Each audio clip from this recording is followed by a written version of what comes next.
Toujours, ce fut un plaisir grandissime de vous retrouver, amis chers internautes de la TMS TV. ñëwati nañu ci seen émission avis bu ñu ko waxee dañu naan une émission de sociabilité, une émission qui témoigne pour la société. lépp li nga xamante ni dafay dox ci société bi suma avis muy suma xalaat ak seen xalaat suñu xalaat ak xalaatu képp koo xamante ni dina fi teew rek ñu fas yéene koo waxtaanee. avis dooratina ngeen ànd ci ak seen xarit seen mbokk Sambène bi le présentateur poète fii ci TMS TV. ba nga ñoo commencé nag bon dem ngeen ci TMS TV ngeen abonné bës cloche de notification yi pour jot suñu ay émission mbokk yi avis demati na tey ñu ñëwati fas yéene waxtaan bu ñu waxee avis wax ko ci société te bu ñu waxee société ne des faits divers ne beaucoup de problèmes mais tey nag duñ ci wéet parce que dañ ciy ànd ak suma doyen suñu papa suñu lépp doyen nuyu nañu la. maa ngi lay fay jaaji di nuyu TMS TV di ci juutal ki nga xam ne moom mooy kilifa gu mag gi jiite kër gi muy El Hadj Thierno Moulay Sow di nuyu vraiment le personnel technicien caméraman bàyyiwuma kenn. jërëjëf doyen ñu ngi nuyu tamit El Hadj Thierno Moulay Sow borom kër gi ku baax di nuyu njabootam mbokk yi tey seen émission dafa ñëw fas yéene def benn questionnement ci benn problème et aussi dafa am récurrence ci suñu société lu ko waral.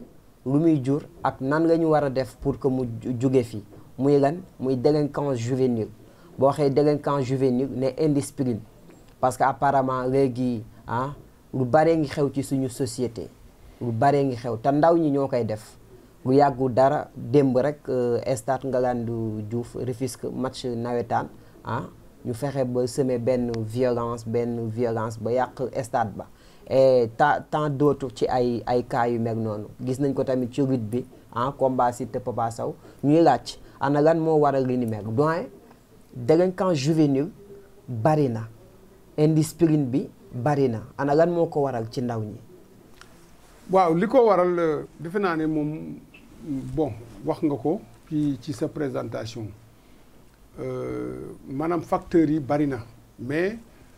man je ne suis pas très d'accord sax cette délinquance là ñu ne maanaam juvénile la xam nga juvénile boo ko déggee mooy lu xale pour xale yi mais ay magum jëmm ñoo xam ne parce que quand tu as un certain âge dootuloo xale parce que quand tu as 25 ans bay dugg 30 ans dootuloo xale peut-être que mënoon nañ jàpp un jeune de 10 ans peut-être ou un peu moins de 18 ans là au moins je peux comprendre mais en général c'est des personnes qui sont matures xam li ñuy def et qui ont la force de commettre en tout cas cette forme de violence maintenant man dama yaakaar ne état bi am na ci responsabilité mooy lan mooy les sanctions maanaam dafa war a proportionner avec les fautes commises avant-hier c'était aux arènes hier c'était au stade à qui le tour demain on ne le sait pas mais la violence est encore devant nous.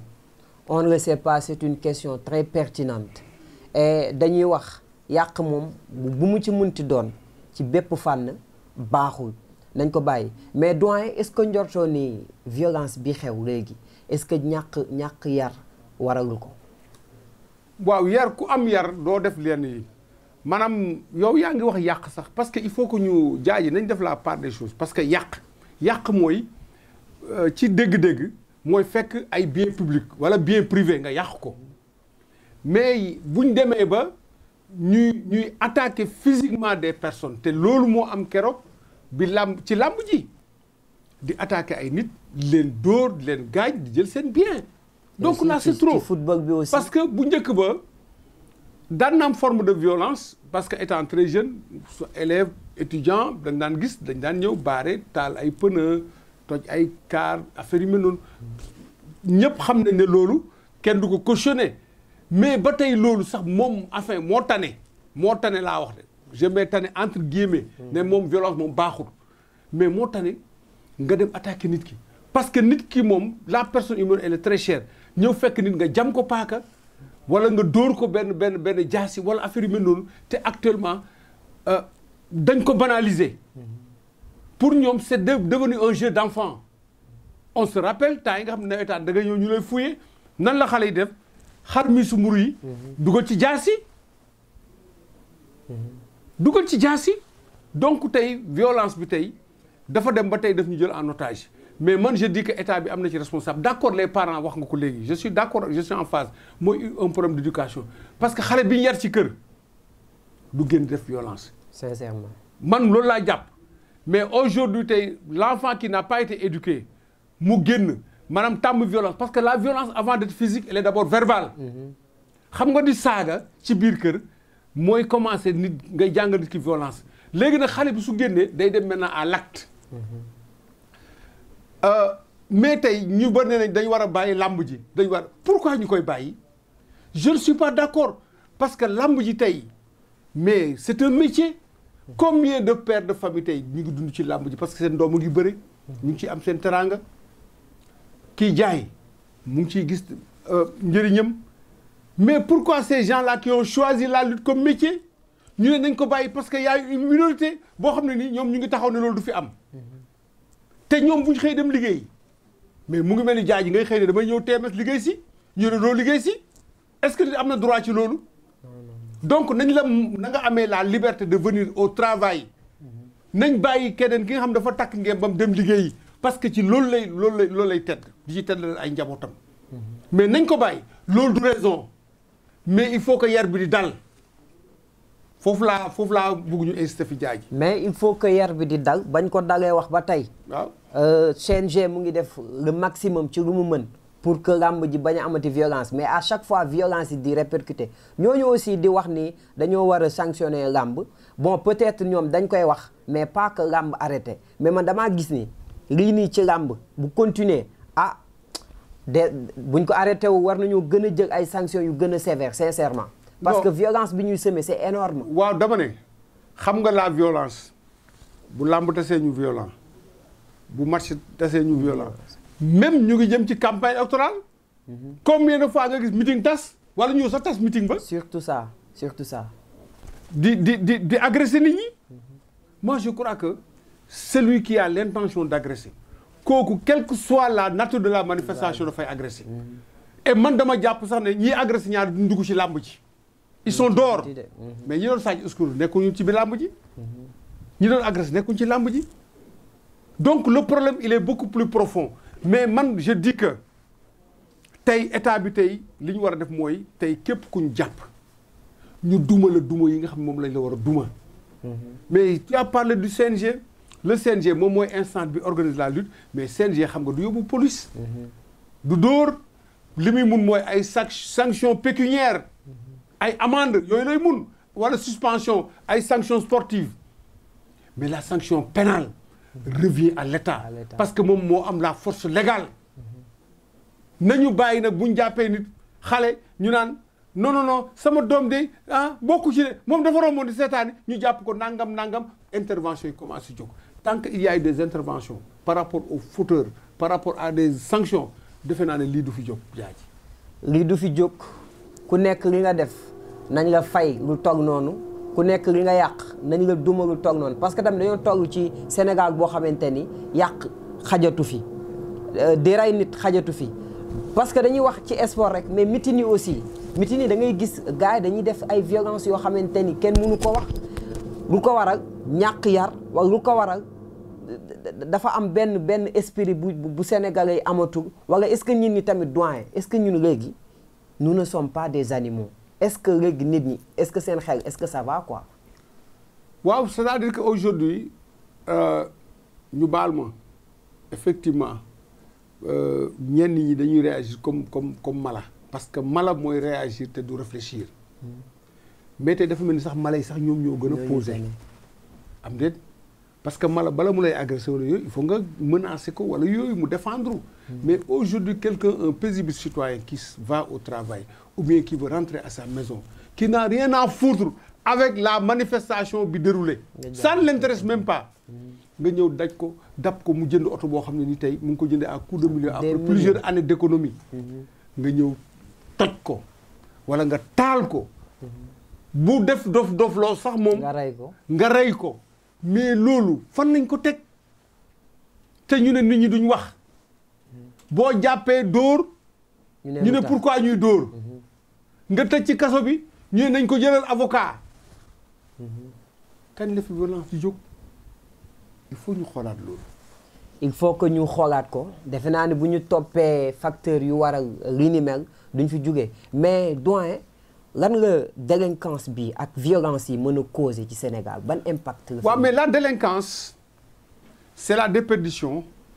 maanaam délinquance mooy ñàkk kilifa nekk ci mbedd mi. délinquant ñàkk yar ñàkk kilifa maanaam quelqu'un qui erre. délinquant moo bi bu ñu ko doon kii mooy koo xam ne nii maanaam nekkul sax ci biir kër gi dafa génn un délinquant wala et qui délinquant la délinquant mooy koo xam ne nii c'est un apprenti voyou. c'est un voyou bandit koo xam ne nii il est dans l'antichambre du banditisme. donc defkatu maanaam koo xam ne intention def lu bon la am. loolu mooy un délinquant. léegi problème bi mooy parents yi ci seen boppam ci seen bopp tamit dañ démissionné. parce que bàyyi xale bi nekk ci kër gi am benn moment xamoo ci lu mu nekk xamoo ay fréquentation ah. mais tamit parents yi société àddunaa leen jàpp parce que boo xëyee war a dem uti. bàyyi sa doom di ko tal sax mais foog nga dem uti ji ñëw andi. ma ne ak loo uti rien ne vaut l'éducation d'un enfant. rien ne vaut l'éducation d'un enfant parce que ñun mag ñuy yëkkati suñ paaye yooyu mais dañ daan xëy uti. tu vois une famille boo xam ne nii ay 50 personnes ñoo fay nekk. ay mu am ñeenti jabar yi doom yi jarbaat ñëpp nekk ci biir kër gi. paa bi soo ko gisee xëy na heure lekk une fois par jour nga koy gis te pourtant les gens étaient éduqués. pour comment ils étaient éduqués parce que dañ doon xool ci seen papa. xam nga bàyyi référence la. xam nga dañ ne doon sa bàyyi. doon sa bàyyi moo ko gën. mooy nit day xool baayam xool fa sa bàyyi doon teg tànkam. nga génn ci mbedd mi ne man doomu diw laa. li jombalaa naa ko def jombalaa naa ko def parce que ëllëg dañ naan doomu diw laa. loolu moo amatut. parents yi ñu ci bari dañu démissionné parce que nit ak loo daw dépense. wax dëgg yàlla war nga nag boo ñibbisee ci kër gi nga laajte xale yi ana diw ana jaaji ana saadibu ana Aziz ana nangam ñëw leen ñu toog waxtaan boolu añukaay wala booru reer sax dañ ci daan yar xale mais am na parents yoo xam ne nii ñi ma ko sañoon ñu mel ni man boobu buñ ñëwee rek dem nañ ci biir lekk dem tëdd xamuñu nag seen doom tërsi na xamuñ fu mu nekk te bu njëkk ba loolu amul woon borom kër gi moom mooy mujjee tëdd mooy njëkk a yeewu borom kër mooy mujjee tëdd mooy njëkk a yeewu mujjee tëdd xam nga pour lan la mooy que mu assuré wu ne ñépp tëdd nañ xale bu dem day tàggoo nga xam kan mooy fréquentation tey jaaji bu duggee ci kër gi indi xaritam indi saadi bu ne ko nañ dem kër ga saadi bu dugg see papaay jaaji lu mu ko wax yow noo tudd papa kii sama xarit yow yaay kan mu ne ko man maay doomu diw ak néew su fekkee ne koo xam ne ni tey ci famille bu baax la nga mu ne ko waaw yow de sa papa nangam yow de ku baax nga nag du la tere nga fréquenté ko parce que xam na ne kii ngay àndal nit ku baax la loolu ci yar la bokk mais loolu nag moom moo amatul parents yi actuellement dañoo démissionné maanaam dañuy tëdd te xamuñ ndax seen njaboot tëdd si nañ bu ñu yeewoo xamuñ ku fa fanaan ak ku fa fanaanul bu njëkk ba xale ñemewul découcher xale billaay ñemewul découcher waxuma laak nag da ngay gis yeewu paa bi maanaam di gis ñoo xam ne ni dëkkuñ ci kër gi di fa yeewoo di dem seen yoon il ne leur demande même pas kii kan la amul moo tax xale yi ñàkk yar ñuy ànd ak sàcc ànd ak tuxkati yàmba ànd ak gazman ëllëg nag buñ ko jàppee yow ma daan daw dépense nag taloo yar sa xale nga bàyyi lépp nag dootoo talati dépense ba yaa nga tribunal yaa nga gendarmerie yaa nga ca avocat ba yaa nga nangam na pour génne sa doom est-ce que bu fekkoon ni consacré nga lu mu bon ay quelque temps quelques minutes pour yar sa doom tey xëy na du nekk foofu mu nekk loolu mooy problème. Voilà, il fait appel à la bienveillance aux parents aussi parce que it coono boo xamante ni tôt ou tard boo amul bët bu baax torop ñagu sa njaboot di nga ko dund jarul nga ci focaliser wu parce que apparemment sa doom lu mu metti mun nga ko accorder bu dee benn 5 minutes bu ndaw parce que bu njëkk yéen doyen da ngeen amoon chance bu papa demee sax amoon ay ndijaay yu fa ne ay maam yu fa ne xam nga ñooñu dañ daan waxtaan ak yéen seen bu amee ay coépouse ñooñu toog tamit di waxtaan mais léegi amatu ko même suñu papa suñu yaay bu demee sax ñoom dinañu yar même bu ñu ñëwee dinañu yar mais bu ñu génnee jeex na parce que internet fi mu ne mooy suñu maam mooy suñu ndijaay aussi tamit jeunes yi aussi parents yi am nañ si part de responsabilité mais jeunes yi aussi dañoo war a yeer suñu bopp en fait. waaw internet bi nga wax ça dépend ci nu ñu koy utiliser l'usage. je vais te donner un exemple. xam naa dañ ne doyen ASD mu ngi maanaam mu ngi ràcc jëmale ci booram. man samay doom xam nga lu ñu def. dañu créé benn groupe WhatsApp. tuddee ko Diagne famille. ñu rek kenn raxuñu ak seen yaay. comme que déjà amatuñu jot di gisee ak yooyu ñii dañuy jàng ñii ñu ngi ay mais ci groupe WhatsApp bi dañuy toog parfois par 1 heure de temps 2 heures de temps ma ñëw ñu toog ñuy waxtaan ci groupe bi. xam nga déjà loolu c'est presque ah. c'est de l'éducation maanaam boo xoolee kooku c'est le prolongement de la famille. donc comme que amuñu occasion di toog malgré que ay magum jëmm lañ mais dañuy toog léeg-léeg ñu di mbalagante di kaañu affaire yi mel noonu. ma leen dox bu leen def lii nangam ak nangam dugg na fii génn na fii. léeg-léeg ma wax sax ñu di ma kaay oh mais pas yooyu seen temps la woon mais au fond dañuy xam ne li ma leen di wax ni dëgg la. yàlla nag mu ngi ma ciy defar sutura. parce que am na yoo xam ne yàlla moo la ci jàppale mais da ngay sabablu. da ngay sabablu ci yar yàlla jàppale la ci. parce que nag ëllëg di nga gis xale boo xam ne sax xëy na dinañ ko encadré dañ ko yar nangam na mais mu génn am beneen jikko. waaye di nga gis koo xam ne dana yem ci mu def ba ñaawteef mu ne ah kii day moom moo mel nii waaye day. ay waajuram melu nii de. wala seen kër moom rek moo fa mel nii. xam nga loolu bu ñu ko waxee parent bi lu mu bon xam nañ lu mu bon def na devoir am. mais xëy na quand même kii échappé na. kii échappé na parce que mu ngi mel ni mbaal rek mbaal da nga koy sànni. léeg-léeg di nga jàpp jën boo bugg mais léeg-léeg nga jàpp jën boo xam ne bugguloo ko. wala nga jàpp jën bu ndaw mu génnaat dem yoonam. effectivement noonu la yar mel. mais nga wasu ci àq rek. donc nañ ci waslu àq. def si suñu kéemtalaay kàttan te jeunes yi aussi nañu yar suñu bopp. bu ñu topp mbedd yi bugg ni suma xarit def na lii rek dama koy def. parce que apparemment dañuy wax gis nga léegi ay roy amatu fi ay roy dàq moo fi am.